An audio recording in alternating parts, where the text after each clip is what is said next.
बिस्मिल्लाहिर्रहमानिर्रहीम। अस्सलातु वस्सलामु अलैका या रसूल अल्लाह व अला आलिका व अस्हाबिका या हबीब अल्लाह। लाखों करोड़ों दुरूद मोहम्मद और आले मोहम्मद पर कि जिनके सदक़े और वसीले से अल्लाह पाक ने हम पर अपनी बेपनाह इनायात जारी रखी हुई हैं। मोअज़्ज़िज़ सामीन कराम, अस्सलामु अलैकुम। दुरूद इब्राहिमी सबसे अफ़ज़ल दुरूद शरीफ है। इसकी फ़जीलत और इसरार और रमूज़ सातों समंदर के नीचे से और सातों आसमानों के ऊपर से है, और ये ख़ासियत सिर्फ़ और सिर्फ़ दरूद इब्राहिमी की है, जो कि किसी और दरूद शरीफ को हासिल नहीं है। लेकिन एक अहम तरीन नुक्ता यहाँ बताता चलूँ कि जिस पर कोई भी तवज्जो नहीं देता, वो ये है कि मैंने अपनी पिछली किसी वीडियो में ज़िक्र किया था कि जब दुरूद शरीफ की मजमूई तादाद यानी टोटल तादाद 41,000 को पहुँचती है तो इंसानी रूह रूहानियत की तरफ परवाज़ करना शुरू कर देती है। ये तादाद रोज़ाना की नहीं है बल्कि मजमूई तादाद है। इसे जितने मर्ज़ी दिन में मुकम्मल कर ले।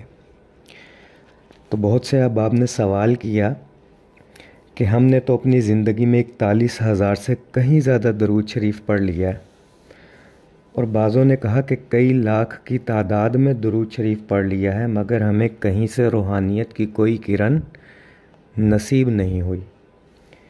तो मेरे अज़ीज़ों, ये नुक्ता याद रख लें, बल्कि अपने दामन से बांध ले कि जब तक दो चीज़ें आपकी ज़िंदगी में नहीं होंगी, दरूद शरीफ की असल रूहानियत की आप एक हल्की सी झलक भी नहीं पा सकते। वो दो चीज़ें ये हैं कि नंबर 1 नमाज पंजगाना की पाबंदी, और नंबर 2 मखलूक खुदा से मोहब्बत और उसकी खिदमत। मसलन ये बात तो अटल हकीकत है कि फ़राइज़ को छोड़कर नफली इबादत पर ज़ोर देने से फ़राइज़ छोड़ने की नहुसत हरगिज़ ख़त्म नहीं होती। आपको किसी ने गलत गाइड किया होगा कि दुरूद पढ़ते रहो, रूहानियत नसीब होगी, हालांकि ऐसा नहीं है। और जिन तजुर्बों, मुशाहिदों और रूहानी ख्वाबों को आप रूहानियत का नाम देते हो, वो तो फ़यूज़ात हैं, वो तो बरक़ात है, और ये तो दरूद शरीफ का ख़ासा है। खाली सल्ला वालों से पूछे ना तो वो यही कहेंगे कि नमाज की पाबंदी पहले है और दरूद शरीफ बाद में है, क्योंकि हदीस की किसी किताब में नहीं लिखा कि नमाज़ों पर बेशक ध्यान ना दो, दरूद शरीफ पढ़ते रहो, ऐसा कहीं भी नहीं लिखा। नमाज का हुक्म बार बार कुरान में आया है, जबकि दरूद का हुक्म सिर्फ एक मर्तबा आया है। तो दुरूद पढ़ने से सवाब मिलता है, बेनमाजी भी पढ़े तो सवाब मिलेगा, लेकिन रूहानियत की तवक्को ना रखें। तो नमाज की पाबंदी अज़ हद ज़रूरी है। और दूसरा जो नुक्ता था वो मखलूक खुदा से मोहब्बत करना और उसकी खिदमत करना। अगर आप मखलूक खुदा को नाराज़ करके रूहानियत मिलने की तवक्को रखते हैं तो ये सरासर बेवकूफ़ी है। अपने रिश्तेदारों को नाराज़ करके दिल में नफ़रतें जमा करें तो भला ऐसे में रूहानियत कहाँ नसीब होगी। तो मेरे अज़ीज़ों, रूहानियत की ख्वाहिश है, 41,000 की तादाद भी मुकम्मल कर ली है, तो पहले फ़राइज़ को पूरा करें, फ़राइज़ को पहले सरअंजाम दें और नवाफिल को बाद में तरजीह दें। तो बात हो रही थी दरूद इब्राहिमी की। शयातीन कभी भी दरूद शरीफ नहीं पढ़ सकते और ना ही दुरूद पढ़ने वाले की इस इबादत में दखल अंदाज़ी कर सकते।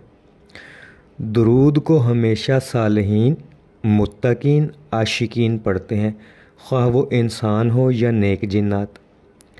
और जो शख्स मुस्तकिल मिजाजी से दरूद इब्राहिमी पढ़ता हो तो नेक जिन्नात उसको अपना दोस्त बना लेते हैं और हर काम में उसकी मदद करते हैं, और कबीलों के कबीले उसकी महफ़िल में हाज़िरी देते हैं कि जब कोई दरूद इब्राहिमी का विर्द करता है, क्योंकि दरूद इब्राहिमी से जिन्नात को बहुत मोहब्बत है। और जो इंसान दरूद इब्राहिमी का आमिल हो तो जिन्नात उसकी ग़ुलामी भी बखुशी कबूल कर लेते हैं।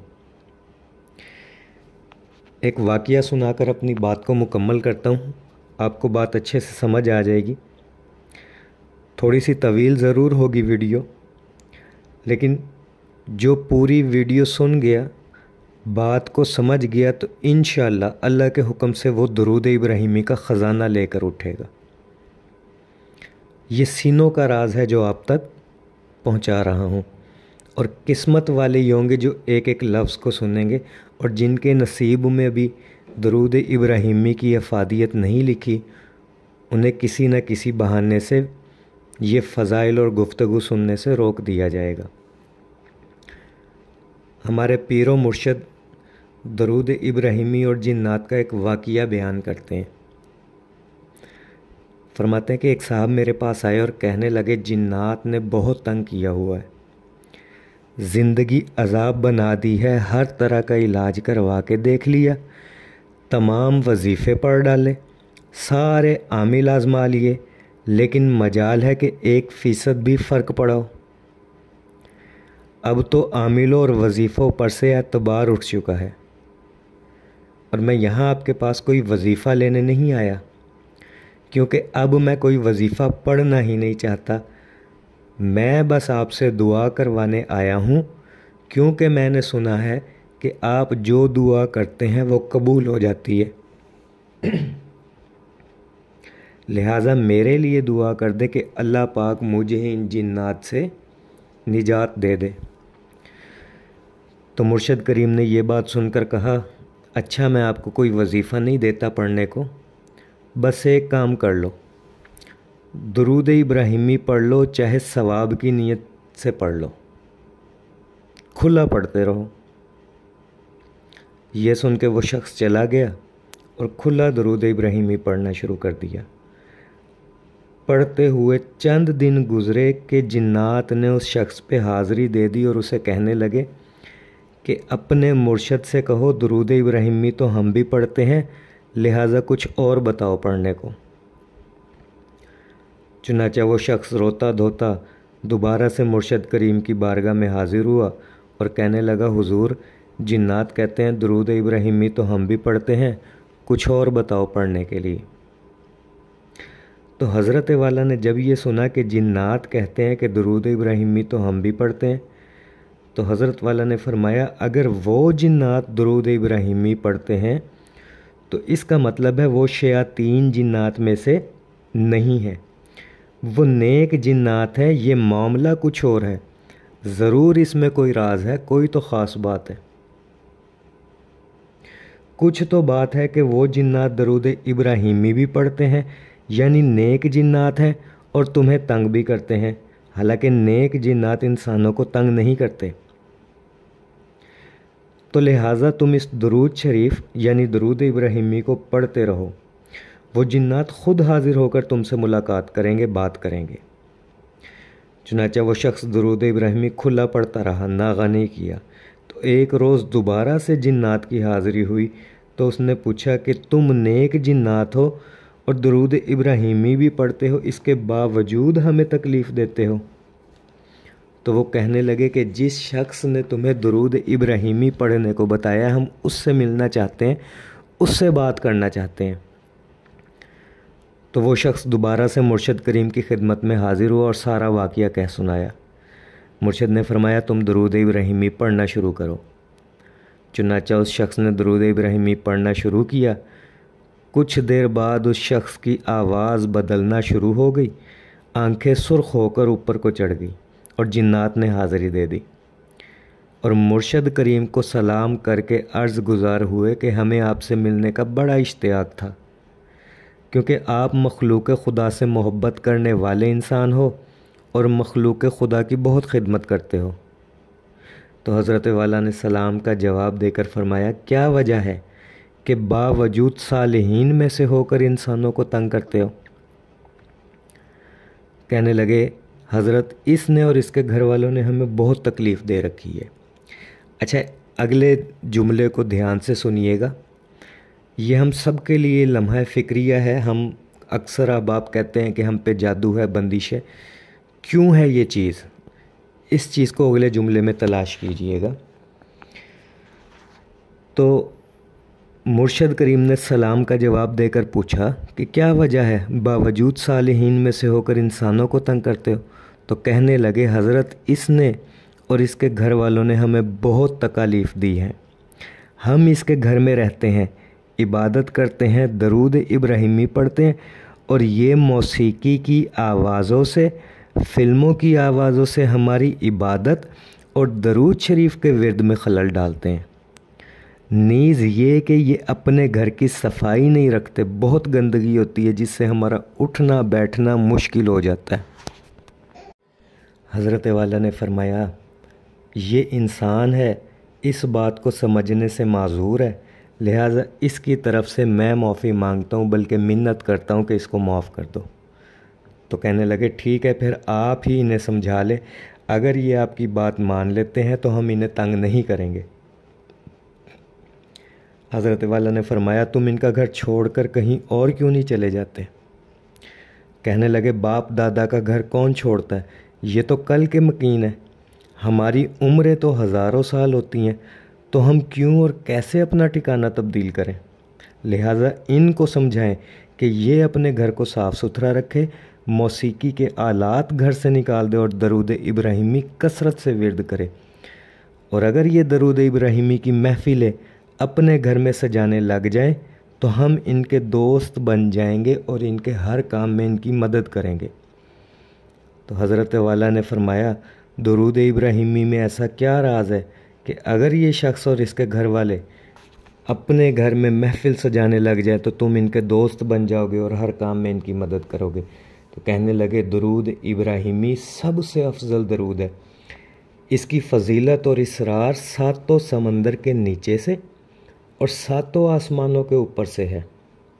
दरूद इब्राहिमी पढ़ने वाले को विलायत का दर्जा मिलता है और हम जिन्नात करोड़ों मर्तबा दरूद इब्राहिमी पढ़ते हैं, लेकिन जब कोई इंसान मोहब्बत, तवज्जो और ध्यान से सिर्फ़ एक मर्तबा पढ़ ले तो उसे हम जिन्नात के करोड़ों मर्तबा दरूद इब्राहिमी पढ़ने के बराबर सवाब मिलता है। और जब एक शख्स दरूद इब्राहिमी पढ़ता है तो जिन्नात के हज़ारों कबीले उसकी महफ़िल में हाज़िर होकर उसका दुरूद सुनते हैं और उसके लिए दुआएं मग़फ़िरत करते हैं और उसे अपना दोस्त बनाकर उसके सारे काम बखुशी करते हैं। दुश्मनों से उसकी हिफाजत की जाती है। और जो दरूद इब्राहिमी के राज को जान लेता है और फिर दरूद इब्राहिमी को अपना ओढ़ना और बिछोना बना लेता है तो कुल कायनात उसके लिए मुसख्खर कर दी जाती है और दुनिया में ही उसे जन्नत का हकदार करार दिया जाता है। चुनांचे मुर्शद करीम ने यह सुनकर उस शख्स को ज़रूरी हिदायत समझाई और दरूद इब्राहिमी के विर्द को मज़बूती से थाम लेने को कहा और यूं दरूद इब्राहिमी की बरकत से वो शख्स जिन्नात की इज़ा रसानी यानी तकलीफ़ों से निजात पा गया। और इसी तरह जब कोई शख्स रात के अंधेरे में कि जब खल्क़ खुदा महवे आराम हो तो एहतमाम और इंतज़ाम के साथ कोई दरूद इब्राहिमी पढ़ता है तो उसके मुंह से एक ऐसी खुशबू फूटती है कि इंसानों के अलावा तमाम मखलूक उस खुशबू को महसूस करती है और दरूद इब्राहिमी पढ़ने वाले से खुश होकर उसके लिए दुआए मग़फ़िरत करती है। और जिस जगह दरूद इब्राहिमी पढ़ा जाता है वहाँ के दरो दीवार, ज़मीन, अलगर्ज़ हर चीज़ उस ज़ाकिर से मानूस होकर उसके कदमों में बिछी चली जाती है। बज़ाहिर ये सब एक इंसानी आँख नहीं देख सकती, लेकिन जिसको अल्लाह ताला ने दिल बीना यानी कल्बी आँख अता कर दी वो इस कैफियत का पूरा अंदाज़ा लगा लेता है। और इसी तरह जो शख्स दरूद इब्राहिमी का आमिल होता है अल्लाह पाक उसके चेहरे पर एक ऐसी नूरानियत और वजाहत अता करता है कि अहले दिल देखते ही फ़ौरन पहचान जाते हैं कि ये दरूद इब्राहिमी का आमिल है और फिर उसको ख़ास कुर्ब से नवाजते हैं, ख़ास कल्बी तवज्जो उस पर डालते हैं और महफ़िल में भी उसके लिए जगह कुशादा करते हैं। पीर लासानी सरकार रहमतुल्लाह अलैह का एक वाक़या याद आ गया। दरूद शरीफ की महफ़िल जारी थी और हज़रत वाला अल्लाह सानी सरकार रहमतुल्लाह अलैह दरूद इब्राहिमी के फ़ज़ाइल सुना रहे थे और हज़रत के बिल्कुल सामने दरूद इब्राहिमी का आमिल बैठा हुआ था, जो कि फ़ज़ाइल और इसरार और रमूज़ सुन के पहले वजद में आया और फिर दरूद शरीफ के नूर की ताब ना लाते हुए बेहोश हो गया। हज़रत ने फरमाया कि इस बेहोश होने वाले शख्स के पीछे जो आदमी बैठा है ना, उसे चाहिए कि दरूद इब्राहिमी इसकी कमर पे हाथ फेरते हुए पढ़े। चुनांचे पीछे जो शख्स बैठा था उसने बेहोश होने वाले आदमी की कमर पर हाथ फेरते हुए दरूद इब्राहिमी पढ़ा, तो चंद मर्तबा पढ़ने से ही वो शख्स होश में आ गया और उठकर बैठ गया। नीज़ हज़रत वाला ने फरमाया कि हर इबादत के नूर का एक रंग होता है। गौर से सुनिएगा, हर इबादत के नूर का एक रंग होता है और दरूद इब्राहिमी के नूर का रंग सब्ज़ होता है, जिसे औलिया अल्लाह दरूद इब्राहिमी पढ़ने वाले की पेशानी में बआसानी देख लेते हैं। तो दरूद इब्राहिमी का नूर ऐसा है जो दरूद इब्राहिमी के आमिल की पेशानी में ऐसे वाज़े चमकता है कि औलिया अल्लाह देखते ही पहचान लेते हैं कि ये दरूद शरीफ का आमिल है। और अल्लामा सयूती रहमतुल्लाह अलैह ने अपने मुजर्रबात में लिखा है कि दरूद पढ़ने वाले के चेहरे पर अल्लाह ताला एक ख़ास नूर रख देते हैं, एक जाज़बियत पैदा करते हैं कि जो देखता है वो खींचा चला जाता है। और डॉक्टर वाजिद शाज़ली दामत बरकातुहुल आलिया फरमाते हैं कि दरूद इब्राहिमी पढ़ने वाले को ज़ियारत रसूल सल्लल्लाहु अलैहि वसल्लम नसीब होती है, क्योंकि ये तमाम दरूदों का सरदार है जिसकी तलकीन ख़ुद नबी अलैहिस्सलातु वस्सलाम ने अपनी ज़बान मुबारक से की और जिसे पढ़ना भी सिखाया सहाबा कराम को।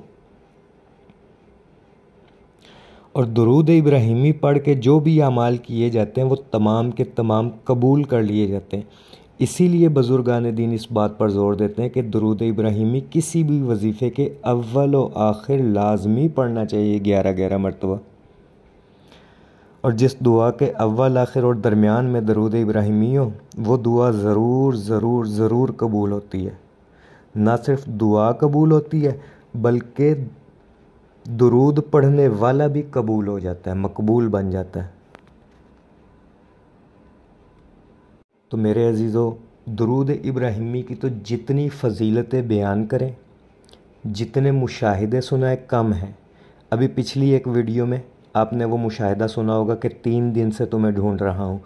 किस तरह उस शख्स ने दरूद इब्राहिमी पढ़कर दुआ मांगी, अल्लाह ताला उसे हर साल हज उम्रे की सआदत नसीब फरमा रहे हैं। और किस तरह से उसने दरूद इब्राहिमी पढ़ के दुआ मांगी, काबतुल्लाह का दरवाज़ा उसके लिए खोला गया और उसको अंदर दाखिल किया गया। तो बड़ी ही बरकतों और सआदतों वाला दरूद शरीफ है। ना सिर्फ दरूद शरीफ बल्कि सरदार दरूद शरीफ, जो इसे हिर्ज़ जहाँ बना ले, सारी दुनिया उसके कदमों में आ जाए, उसकी हर दुआ कबूल हो। इस दरूद को आप वैसे तो उठते बैठते चलते फिरते काम काज करते वज़ू बग़ैर वज़ू भी पढ़ सकते हैं, लेकिन एक ख़ास तरीका इसका ऐसा है कि दिनों में, हफ्तों में, अशरों में आप उसकी बरक़ात अपनी आँखों से देखेंगे। बारहा का आज़मूदा है, ज़रूरत सिर्फ़ मेहनत की है। आपकी ज़िंदगी का कोई मसला हो, कोई परेशानी हो, आप उस तरीके से दरूद पढ़ें मोहब्बत रसूल की नीयत से। याद रखिए, मोहब्बत रसूल की नीयत से हर मर्तबा दरूद पढ़ें। आपको गलत गाइड किया किसी ने कि दरूद पढ़ो मसला हल हो जाएगा। जो असल अल्फाज है वो ये है कि दरूद को हमेशा मोहब्बत रसूल सल्लल्लाहु अलैहि वसल्लम की नीयत से पढ़ें, मसले ख़ुद ब खुद हल हो जाएंगे। ये असल लाइन है, ये असल जुमला है। तो रात को जब सब सो जाएं, या सब सोने से मुराद ये है कोई आपको डिस्टर्ब ना करे, बावुज़ू होकर जाए नमाज पर अत्तहियात की शक्ल में बैठकर सर को दिल की जानिब झुका ले, आंखें बंद कर ले और ज़बान से नहीं दिल में दरूद इब्राहिमी 41 मरतबा पढ़ना है। ज़बान से नहीं पढ़ना है, याद रखें। दिल में दरूद इब्राहिमी 41 मरतबा पढ़ना है और जब पढ़ लें तो फिर अपने मकसद की दुआ मांगकर दुरूद पढ़ते हुए सो जाएं। इसे दुरूद का मुराकबा भी कहते हैं। आप 7 दिन भी अगर मेहनत करें ना, इसके मुशाहिदात, इसकी बरक़ात ख़ुद महसूस करेंगे। अपनी दुआओं में मुझे भी लाजमी याद रखिएगा। आखिर में एक गुजारिश करूँगा कि स्क्रीन पर मेरा नंबर आपको शो होता है, तो गुजारिश ये है कि सुबह 10-11 बजे से लेकर शाम को 5-6 बजे के दरमियान मैसेज कर लिया करें, कॉल कर लिया करें, मना नहीं है। मैं बैठा ही दुरूद शरीफ के काम के लिए हूँ, रहनुमाई करने के लिए हूँ। रात बे रात, वक्त बे वक्त फ़ोन ना किया करें। 2-2 बजे, 3-3 बजे भी कॉल कर रहे होते हैं लोग। उसका फिर हल यही है कि स्क्रीन पर नंबर देना बंद कर दें और कोशिश किया करें वॉइस नोट सेंड कर दें। जब भी मुझे टाइम मिलेगा आपको फ़ौरन रिप्लाई कर दिया करूँगा। इग्नोर किसी को नहीं करता। मैं आपसे सीखता हूँ, आप मेरे से सीख रहे हैं। मैं आपके लिए दुआ करता हूँ, आप मेरे लिए दुआ करें। इसी तरह ये सिलसिला चल रहा है।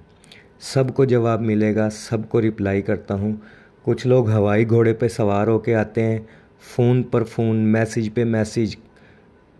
किस तरह बंदा उनको समझाए कि भाई एक मरतबा आपने मैसेज कर दिया, अगर रिप्लाई नहीं मिल रहा तो आप इंतज़ार कर लें। 1 घंटे बाद, 2 बाद, 3 बाद, 4 घंटे बाद जवाब मिल जाएगा आपको। आपके मसले का हल सिर्फ़ और सिर्फ अल्लाह के पास है। मेरे हाथ में किसी के मसले का हल नहीं है। मेरा काम तो रहनुमाई करना है और दुआ कर देना है। सो वो अगर मैं 2 घंटे बाद भी मैसेज पढ़ लूँ आपका या देख लूँ, तब भी मैंने यही करना है, रहनुमाई कर दूँगा, दुआ कर दूँगा। हल अल्लाह पाक के हाथ में है। तो अल्लाह ताला से दुआ मांगा करें, दुरूद शरीफ कसरत से पढ़ा करें। वक्त का लाजमी ख्याल रखें। दुआ गो हूँ कि अल्लाह पाक हम सब को कसरत से दुरूद शरीफ पढ़ने, पढ़वाने, लिखने, लिखवाने और इसकी इशाअत व तबलीग करने वाला बनाए। अस्सलामु अलैकुम।